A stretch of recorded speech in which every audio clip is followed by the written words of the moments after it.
To mark today's anniversary, Life Books has published D-Day Remembering the Battle That Won the War 70 years later.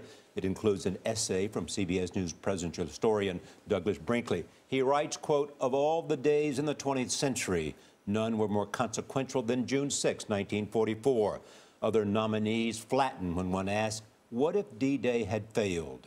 Douglas Brinkley is with us in Studio 57. Welcome. Thanks for having me. Why? What were the consequences and how did this change World War II? We had no plan B.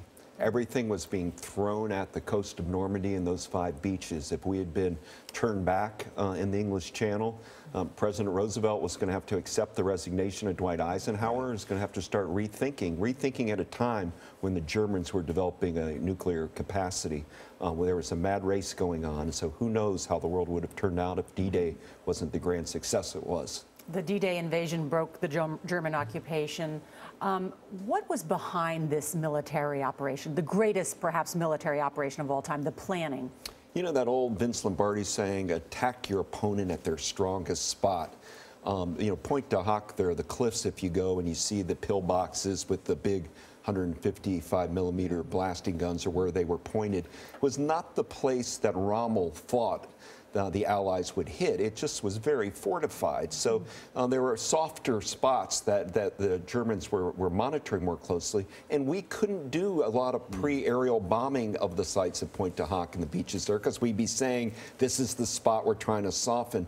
The degree of secrecy of all of this is of endless fascination the more you read about the deceptions. I mean, I just think about the scale of this, and these pictures capture some of it, but 160,000 Allied troops along a 50-mile stretch. We'll never see an invasion like that again. Google Map would be telling everybody where everything was. You know, you wouldn't be able to have a secret in the new era of Armada. drones and F-16s. There'll never be something like this. Cyberspace. And so, yeah, there's nothing like it. Here's what's interesting to me. If you were 18 years old, a senior in high school, and you were there that day, you're 88 years old today. That's right. So we're beginning to see the end of that generation that came ashore that day. That's the key point about the 70th. We're not sure how many of the vets will be alive for the 75th. Now, when it was of course, it was June 6, 44. In 54, President Eisenhower stayed at Camp David and said, I want nothing to do with this. And why did he say that? Because he was so you know, with the old school, greatest generation kind of, I'm not going to grandstand. He didn't have image makers, but it wasn't really till Reagan, right? Right, because LBJ had promised after Kennedy's assassination, I'm not going to go abroad for a year. So he didn't go, and Nixon had Watergate in 74. Reagan claimed D-Day. We're seeing Dwight Eisenhower there with the troops before they left. He had written a letter that would be read if, in fact, the invasion failed.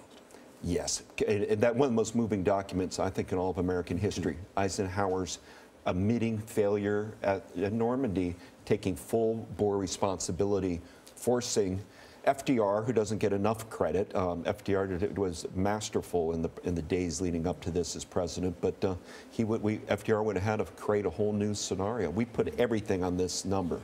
All right. Douglas Brinkley, wonderful to have you here. Thank you. Thank you.